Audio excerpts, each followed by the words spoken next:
નમસ્કાર વિદ્યાર્થી મિત્રો, ધોરણ 12 વાણિજ્ય વ્યવસ્થાના એક નવા પ્રકરણમાં આપનું સ્વાગત છે. તમને ખ્યાલ છે, તમને ક્રિકેટમાં તમે મેચો જોઈ હશે, તમે રમ્યા પણ હશો. આપણે છેલ્લે જે વર્લ્ડ કપ જીત્યા કેપ્ટન ધોનીની આગેવાનીમાં, તો તમને એ તમે જોયો હશે. આપણે જીતી શક્યા એનું મેઇન કારણ શું? પ્લાનિંગ. ઘણા બધા દેશો તમને ખ્યાલ છે ગુનેગારોને પકડવા માટે એરથી બાય એર હુમલો કરે છે અને ગુનેગારને ઉપાડી આવે છે, અથવા ત્યાં એને ખતમ કરી નાખે અને પાછા થોડીક જ મિનિટની અંદર એના જે હવાઈ જહાજ છે ને પાછા આવી જાય છે. સફળતાનું કારણ શું? પ્લાનિંગ. ઘણા બધા ધાર્મિક મેળાવડાઓ થાય છે, તે આપણે એન્જોય કરીએ છીએ, સારો સત્સંગ, પ્રદર્શન, ઘણી બધી વસ્તુ હોય છે. સફળતાનું કારણ શું? પ્લાનિંગ. ચૂંટણી આવે ત્યારે ઘણી વખત કોઈ સારો કેન્ડિડેટ છે ને એ જીતતો નથી, બીજો કેન્ડિડેટ જીતી જાય છે. કારણ શું? પ્લાનિંગ. આજે આપણે વાણિજ્ય વ્યવસ્થામાં આ પાઠનો અભ્યાસ કરવાનો છે. પ્લાનિંગ, આયોજન. આયોજન છે ને એ સંચાલનનું મહત્ત્વનું કાર્ય છે. આયોજનના અલગ અલગ નિષ્ણાતોએ અલગ અલગ કાર્યો બતાવ્યા છે. કોઈ કે 5 બતાવ્યા છે, કોઈએ 7 બતાવ્યા છે. એ જે હોય તો આપણે બધામાં આ કાર્ય જે છે ને એ બેઝિક છે, બધામાં છે, બધામાં સર્વપ્રથમ છે. તો સંચાલનના જે કાર્યો છે એમાંથી સૌથી પહેલું કાર્ય જે છે એ છે આયોજન. આયોજન એટલે શું? તમે ટેક્સ્ટ બુકમાં જોશો તો તમને એની વ્યાખ્યા જોવા મળશે. ધ્યેયને પાર પાડવા માટે ઘડવામાં આવેલો બુદ્ધિપૂર્વકનો એક સૂચિત કાર્યક્રમ. ધ્યેયને પાર પાડવા માટે ઘડવામાં આવેલો બુદ્ધિપૂર્વકનો સૂચિત કાર્યક્રમ એટલે આયોજન. જ્યારે કોઈ ધંધાકીય એકમ કોઈ પોતાનું કામ ચાલુ કરે છે, બિઝનેસ ચાલુ કરે છે, કંપની ચાલુ કરે છે, ફેક્ટરી ચાલુ કરે છે, ત્યારે એને આર્થિક ધ્યેય છે નફો કમાવાનો, સંપત્તિ એકઠી કરવાનો, ફેક્ટરીને સફળ બનાવવાનો. તો એના માટે જે કાર્યક્રમ ઘડી કાઢે છે ને, જે કંઈ પણ બધું કરે છે ને, સૂચિત કાર્યક્રમ, એને આયોજન કહેવાય છે.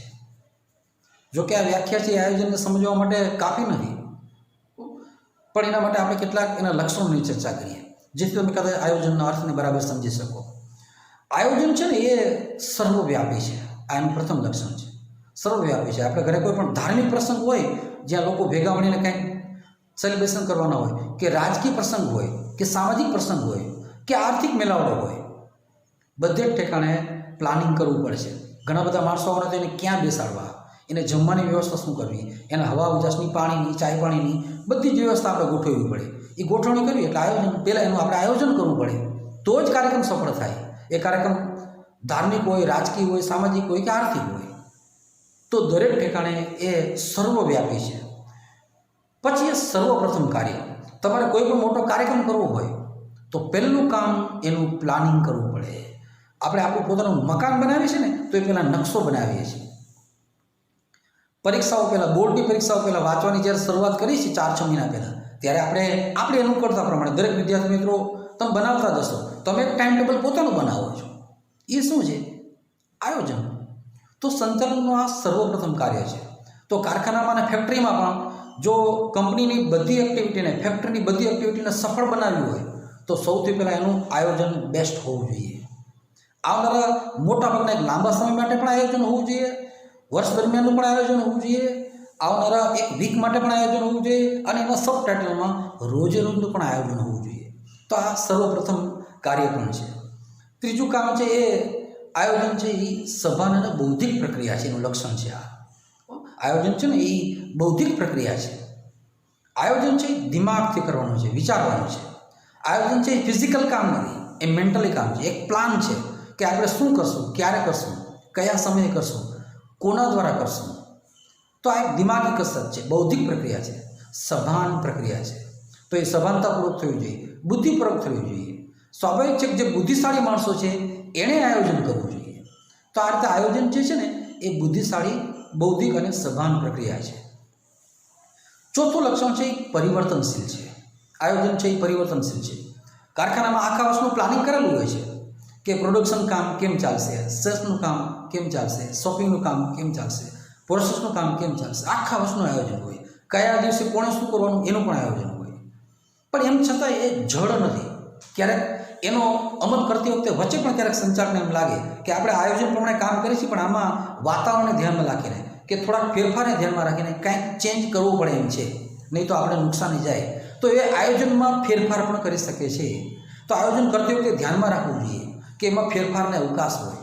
તો આયોજન છે એટલે એ પ્રમાણે બધી પ્રવૃત્તિ કરી બરાબર, મોટા ભાગની 80-90% પ્રવૃત્તિઓ આયોજન પ્રમાણે જ થતી હોય, પણ ક્યાંક ક્યાંક જો જરૂર પડે ને તો એ આયોજનમાં સંચાલકો ફેરફાર કરે છે. એ સાવ જડ નથી, એટલે કે આયોજન પરિવર્તનશીલ હોય છે.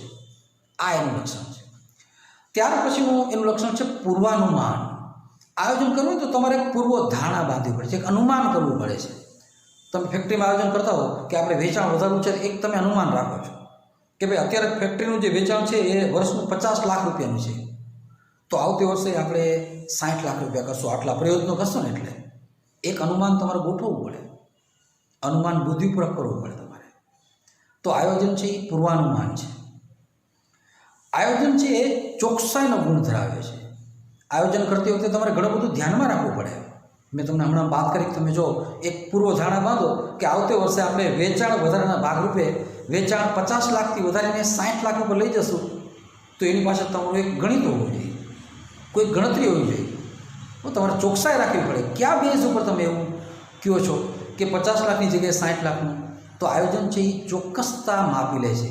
તમે કોઈ પણ પૂર્વ ધારણા બાંધો, કોઈ પણ ખ્યાલ બાંધો, કોઈ પણ નવા આઈડિયા રાખો, નવા વ્યૂ રાખો, નવો વિચાર રાખો, તો ચોકસાઈપૂર્વક રાખજો.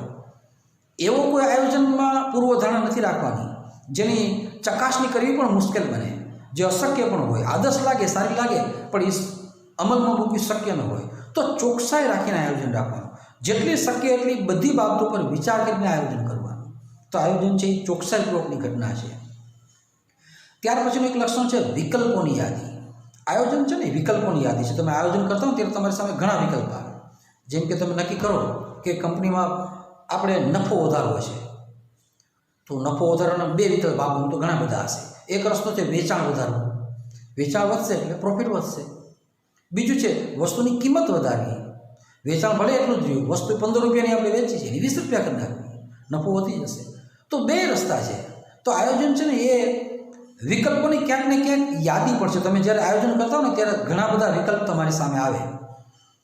તમે વિદ્યાર્થી તરીકે ક્યાંય પણ તમે પ્લાનિંગ કરતા હો, તમે કહો ભાઈ હવે હું રોજ નિયમિત 2 કલાક વાંચીશ, એટલે તરત જ વિકલ્પ ઊભા થઈ જાય કે હું 2 કલાક ક્યારે વાંચીશ, ક્યાં વાંચીશ, કયા વિષયો વાંચીશ, કયા ટાઈમે કયું. તો એવા ઘણા બધા વિકલ્પ ઊભા થાય. તો અહીંયા ફેક્ટરીમાં પણ આયોજન છે ને એ વિકલ્પોની યાદી છે. આયોજન કરો એટલે ઘણા બધા વિકલ્પો ઉપર તમારે વિચાર વિમર્શ કરવો પડે. તો એક આ લક્ષણ પણ છે. ત્યાર પછી છે એને ભવિષ્ય સાથે સંબંધ છે. આયોજન જે છે એને ભવિષ્યકાળ સાથે સંબંધ છે.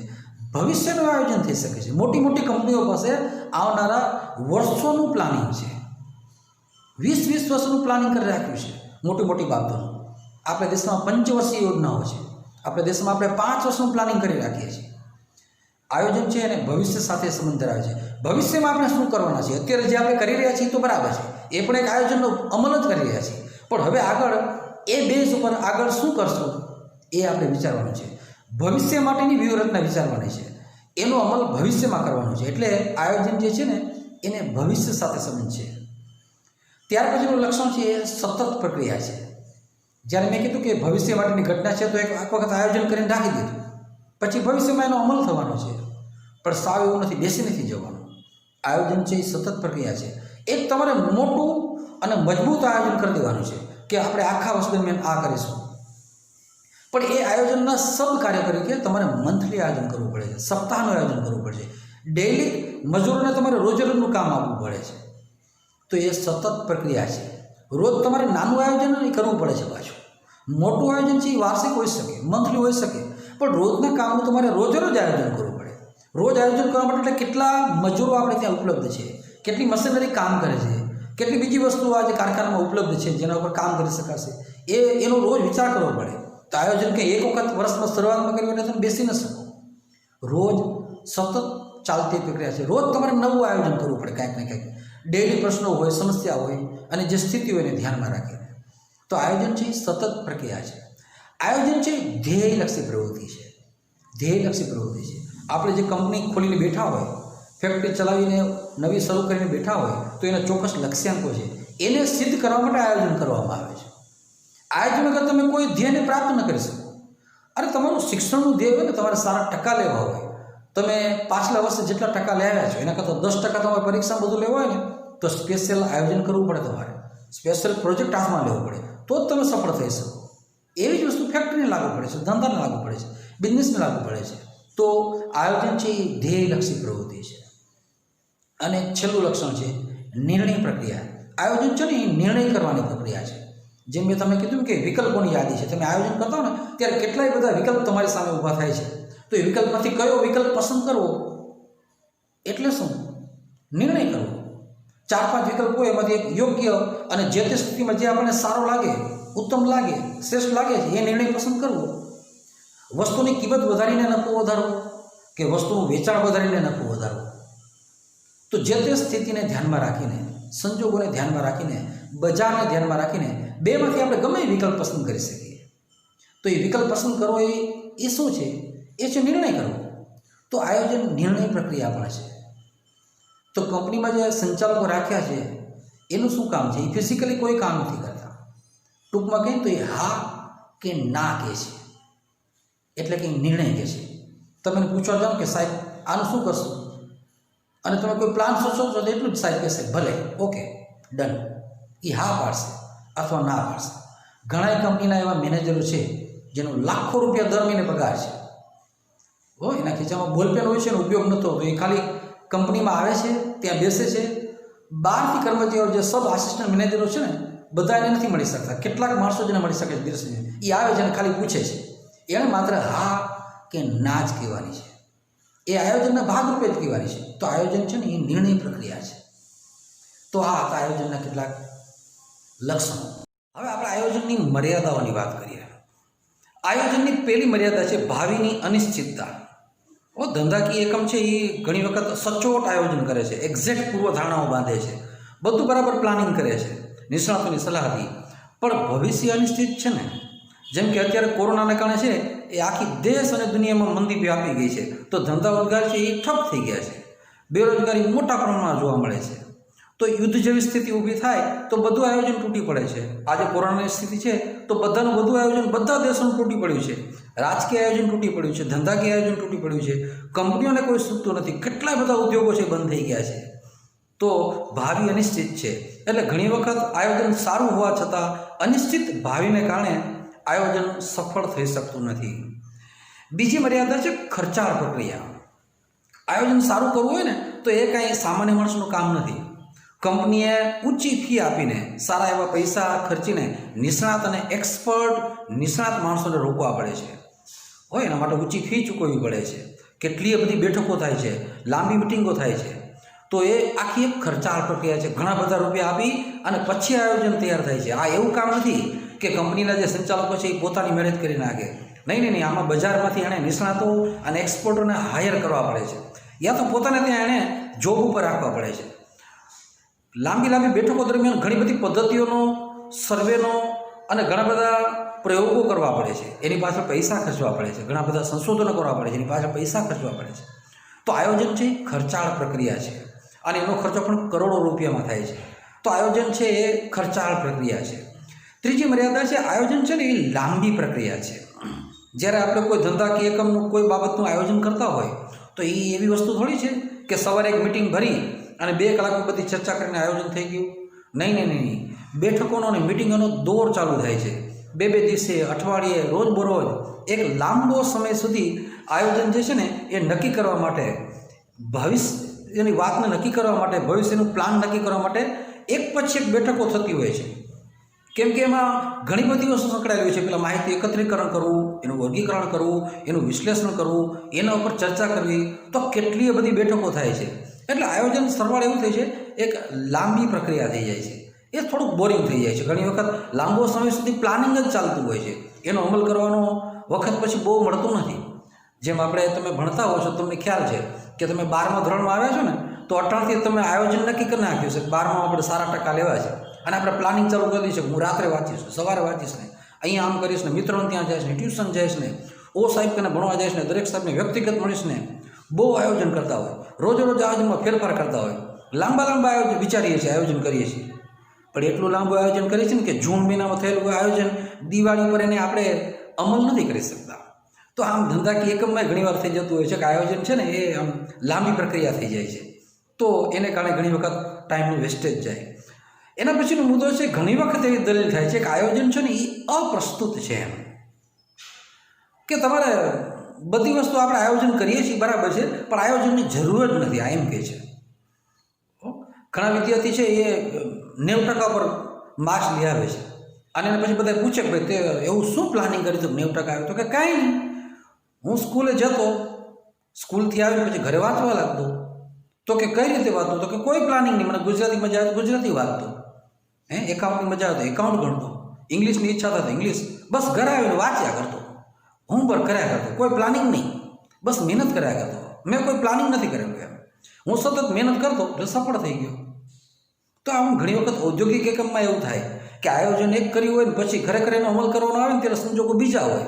તો રૂટીન કામ થતું હોય ને આયોજન પ્રમાણે ન થતું હોય, એ કંઈક અલગ રીતે જ થતું હોય. તો ઘણી વખત આયોજન છે ને અપ્રસ્તુત થઈ જાય છે. અત્યારે કોરોનાના કારણે એવું થયું કે મોટાભાગના ધંધાકીય એકમોના કે ધર્મના કે રાજકારણના બધાના આયોજન તૂટી ગયા છે, એ બધો અલગ રીતે કામ કરે છે. તો અત્યારે આયોજન અપ્રસ્તુત થઈ ગયું છે આ 2020ની સાલમાં આપણે માટે. તો ઘણી વખત આયોજન છે એ અપ્રસ્તુત થઈ જાય છે. ત્યાર પછી આયોજનની એક મર્યાદા છે, જડતા પ્રેરે છે.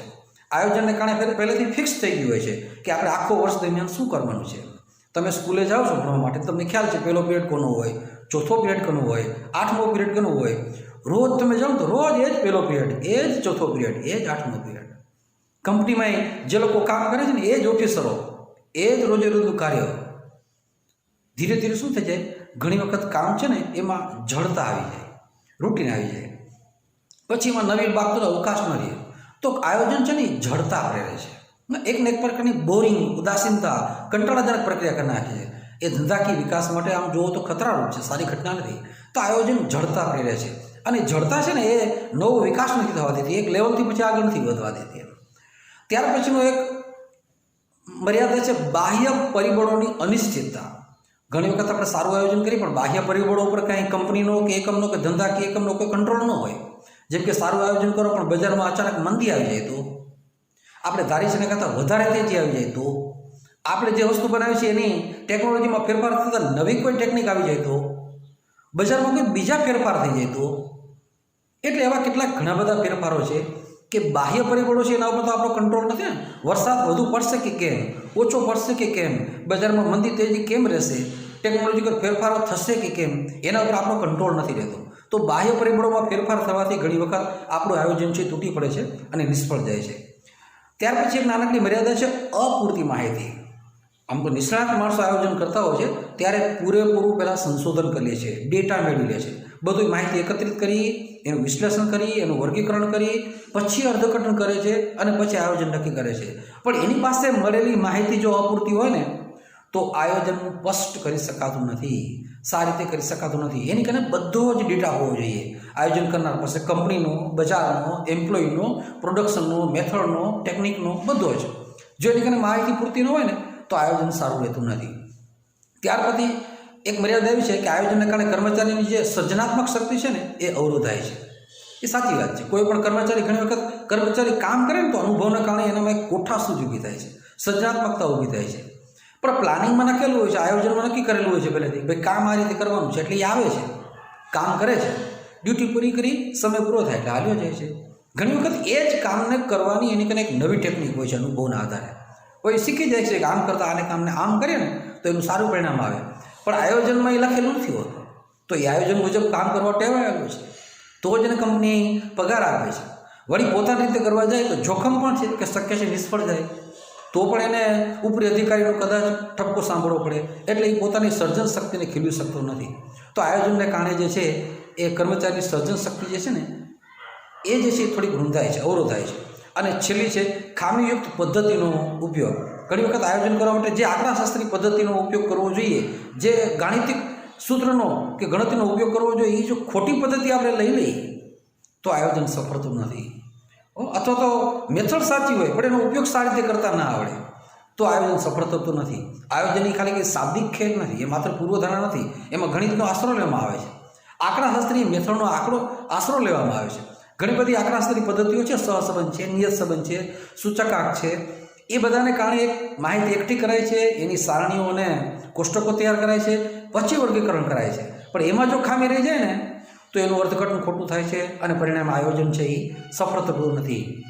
તો આ હતી કેટલીક આયોજનની મર્યાદાઓ. હવે આપણે આયોજનની પ્રક્રિયાની વાત કરીએ. જ્યારે આયોજન કરવાવાળા નિષ્ણાત સમિતિ કે સંચાલકો ભેગા થઈને બેસે છે તો આયોજન આખી કઈ પ્રક્રિયામાંથી પસાર થાય છે? શું આમ એક ધડાકામાં આયોજન થઈ જાય છે? તો કે નહીં, એક લાંબી પ્રોસિજરને અનુસરવી પડે છે.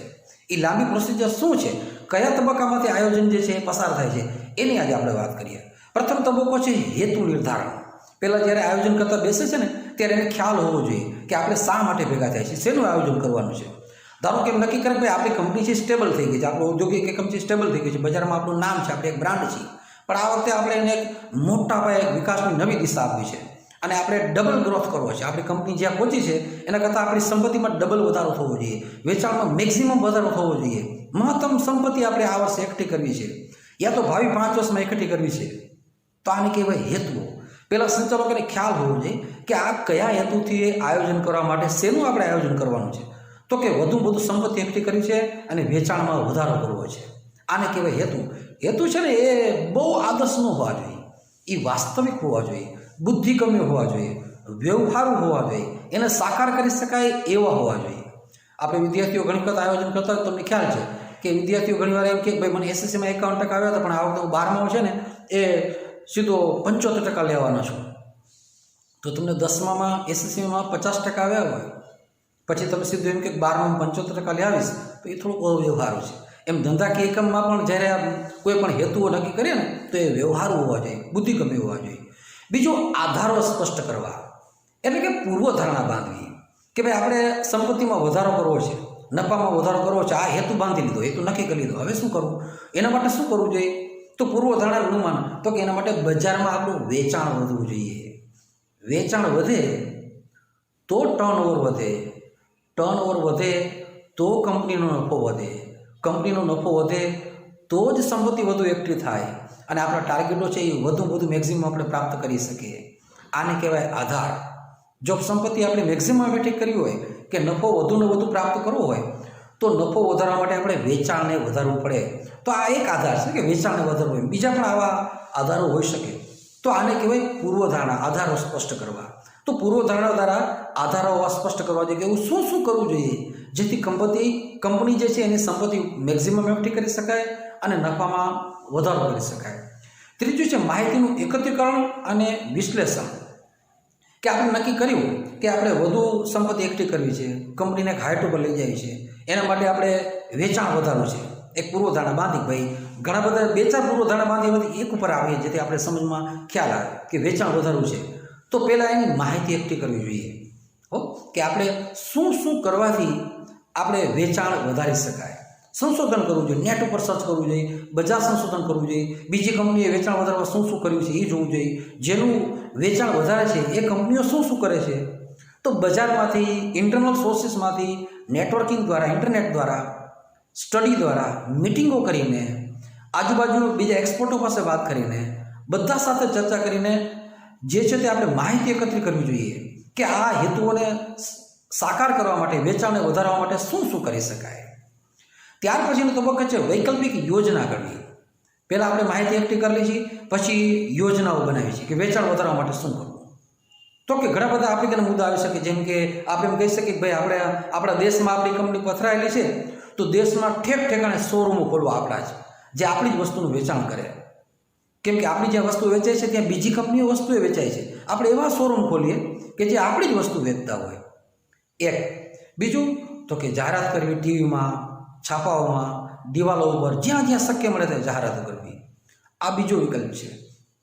ત્રીજું શું કરી શકાય તો કે અચાનક એક વ્યૂહાત્મક યોજના કરવી. શું તો કે આપણી વસ્તુ અત્યારે બજારમાં માની લો કે 20 રૂપિયાની વસ્તુ એક આપણે વેચીએ છીએ, એની જગ્યાએ ધરખમ ભાવ ઘટાડો કરી અને જાહેરાત આપીને કરું ભાઈ આવતીકાલથી આ વસ્તુ 50% ભાવે મળશે, 50% ડિસ્કાઉન્ટ. એટલે બજારમાં લોકો સીધા આપણી વસ્તુ ઉપર તૂટી પડશે. આ પણ એક વિકલ્પ છે. ચોથું તો કે આપણે અત્યારે આ ડિજિટલ યુગ છે, ઓનલાઈન માર્કેટિંગનો યુગ છે. ઓનલાઈન પ્રયત્નો કરવા અને વેચાણ વધારવું.